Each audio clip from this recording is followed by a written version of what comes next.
and Advocacy, and we're going to have the founder of iStutter Foundation, Tumi Modibedi. I'm going to have a chat with you. I'm excited about that because I feel like there's so many different phrases that we also say like casually, and we're not realizing that we're not encompassing the awareness aspect of stuttering and what does that mean and what does it look like? When does it start? There's just so many questions that I have, and I just can't wait for us to unpack it in more detail. So I look forward to it. And also just send me your questions through as well on WhatsApp +27634069126 or on social media at Channel Africa 1. Let me know if you have any questions regarding stuttering. What does it look like? I know that I work with kids a lot, so for me it's always important to kind of pick up some of these things with the kids. Is it just the stutter, or are they learning a word, or are they just learning how to read? These are like really, really tiny things that you have to pay attention to. So it makes you more conscious, when you do work with children, I guess. I think that's just my 2 cents on it. But we're going to unpack it a lot further and ask all the relevant questions. It is a 7:20 Central African time. Let's take a quick break.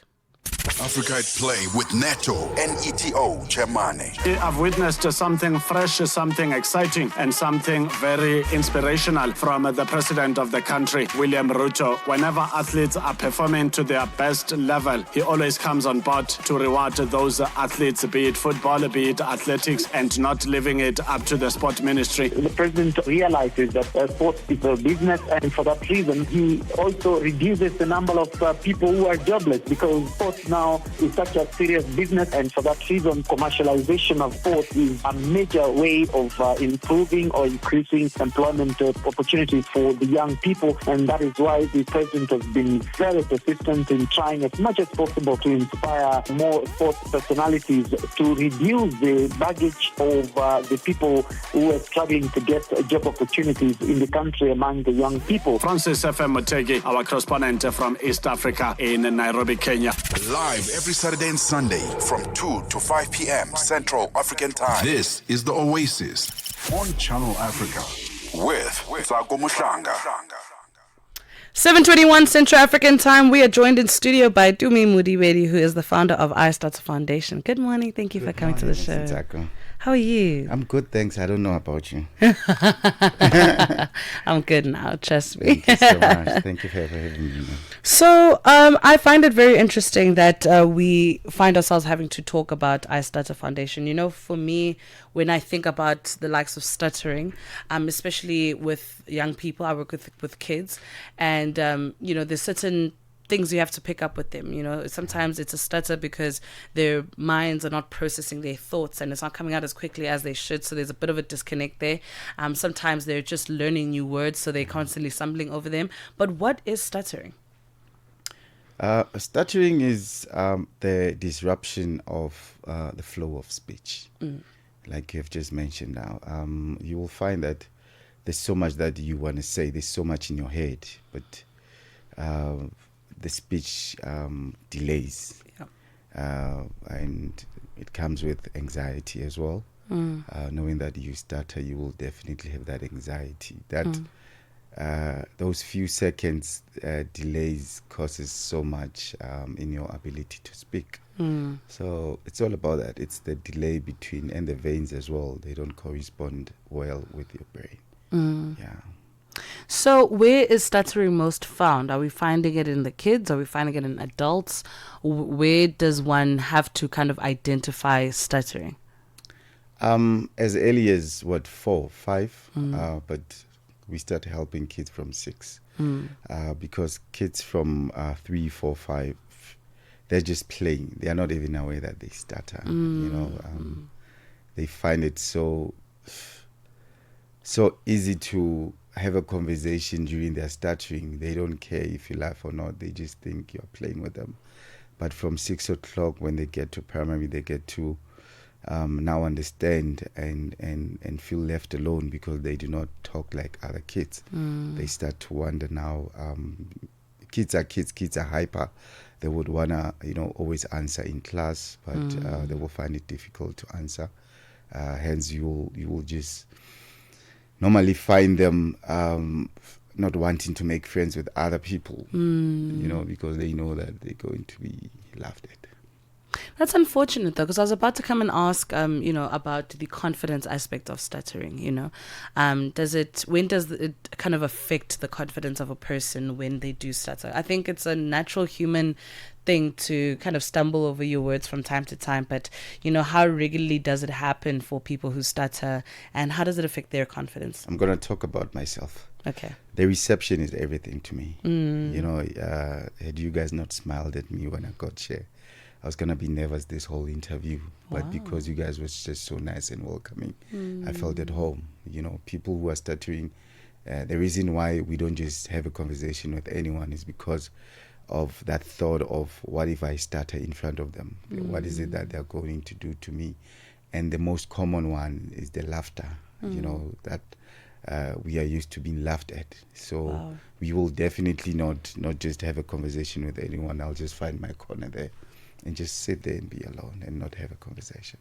That must be very isolating though. It is heartbreaking as well, because not everyone is an introvert. People tend to think all the stuttering people are introverts, but we are not. I'm not an introvert, and my upbringing was just so difficult that made me to be one. Yeah. Is it our fault though?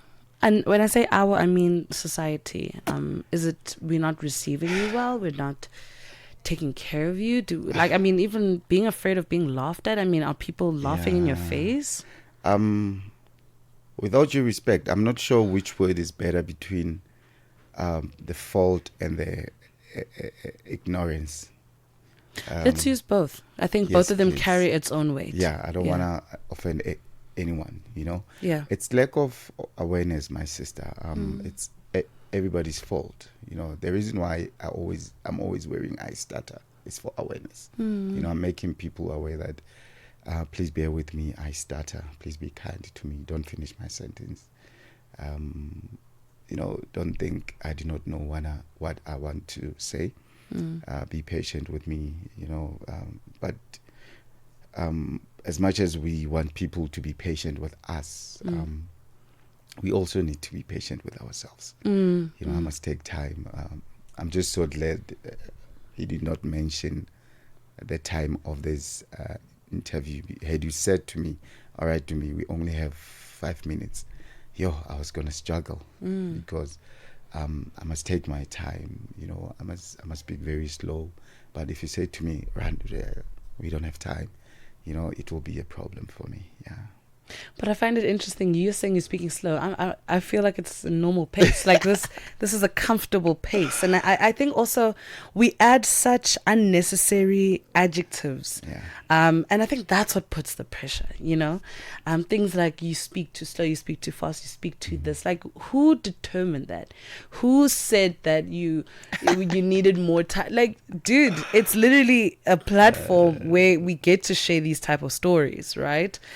As an adult, is it possible to kind of catch stuttering? Like, maybe you've been through an enormously anxious period in your life, and maybe that caused a bit of a disruption in your speech, and how do you catch yourself? Just last week, I had a conversation with a mom, a 57-year-old mom from Everton in the Val. She started stuttering a few years ago because of stroke. Oh, She was even crying. I'm going to post her video maybe later on today.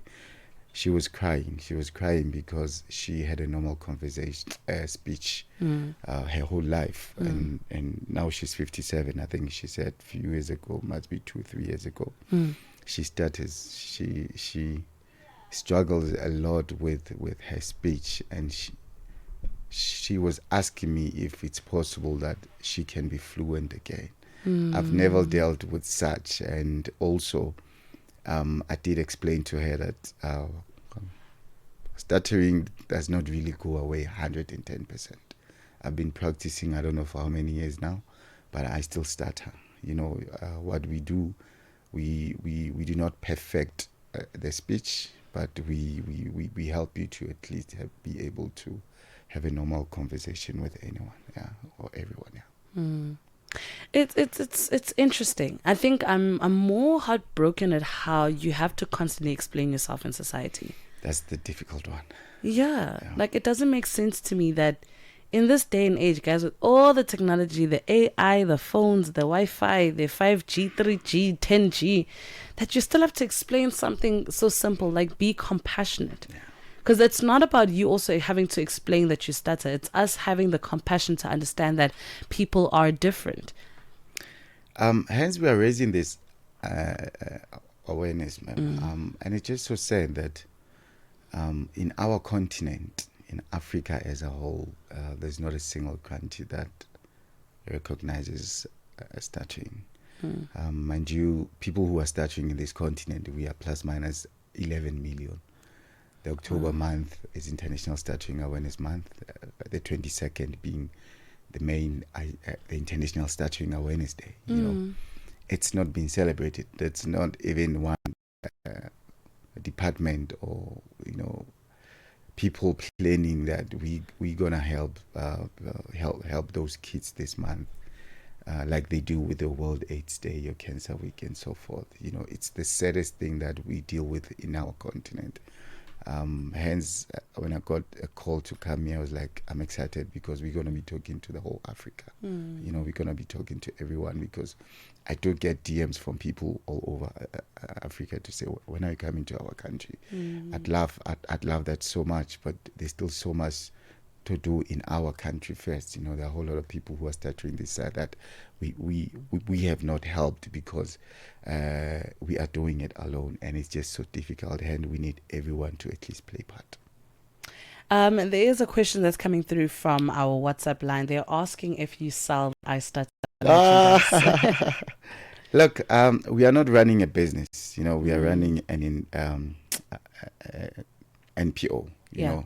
What we normally do, would say to people, because we have the machinery, we would ask someone to say, if you have that plain sweater, that plain T-shirt, send it to us. We'll print it for you. And there are those who would always say, we know what you guys go through every single day. We want to buy. And so that we help you guys to, always move, always go around schools and so forth. So I don't want to say yes in bold, because we are not running a business, but we appreciate those people who would always say, let us buy it to help you guys, So with small letters, yes, we do sell them. Yeah. It could also be taken as maybe not selling them directly, but them giving a donation, and then the shirt and the merchandise kind of comes back. Yes, it's pledging. So wait, what are we pledging for? What does the pledge go to? Like I mentioned, we go around schools helping kids. We drive around. For now, we are in between Free State and Gauteng, where we go around schools helping kids. That extra 100 rand help us to, drive from one place to another, or from one school to another. Also, I've been in Gauteng since Thursday. I don't have my own place this side. I always have to book. Even in the Free State, the same thing. I'm a street kid. I tell people that all the time. But it's the passion and the hunger to see this thing happening, to see those kids being saved. Because I always say that I do not want to see the next child go through what I went through. I went through hell because of my stuttering. And I'm sure if there was someone back there who's doing what I'm doing today, I could have been a lawyer today, because I was a law student, and I left varsity because of bullying, because I had a severe stuttering, my sister. Well, I mean, it doesn't say that we can't go back. If I go back, it means the 1% of my kids are gonna continue to suffer, because I don't have time. I help my kids every single day, every single evening. From 6 to 9, I do video calls with my stuttering people every single day. And then during the day, I do schools.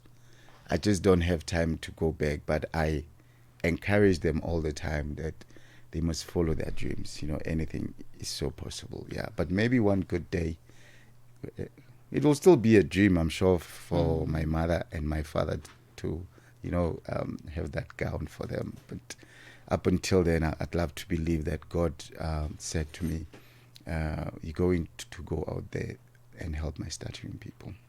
I'm advocating for them. So in a way, I'm a lawyer for stuttering people. I absolutely love that. I love that you're making your dreams come true and also helping others in the process. Where can we find you? iStutter Foundation everywhere. iStutter Foundation everywhere.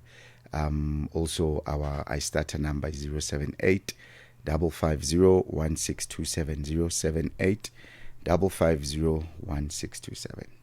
Amazing stuff. Tumi, thank you so much for the work that you do. Thank you that, you didn't allow what would be considered as a limitation. You didn't allow it to be one. You allowed yourself to, be on radio and show the kids that do stutter that, oh, no, guys, no, it's very possible. We can't do this. And it's beautiful. And I really hope that we as society receive it more. That laughing, the ostracizing, we're getting rid of that, guys. We really need to walk into 2026 with compassion, and that's my prayer. I'm gonna pray that with you every single day. Thank you.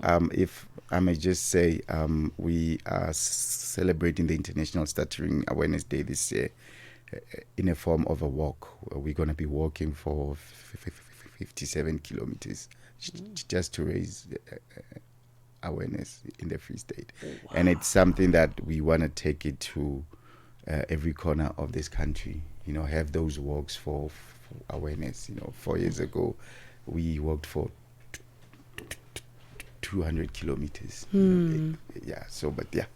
Hopefully things will work out very soon. Oh, they definitely will. I believe that they will. Tumi, thank you so much for joining us today, and all the best with iStutter Foundation. Thank you. It is 7:35 at Central African Time. Let's enjoy some music right here on the Oasis.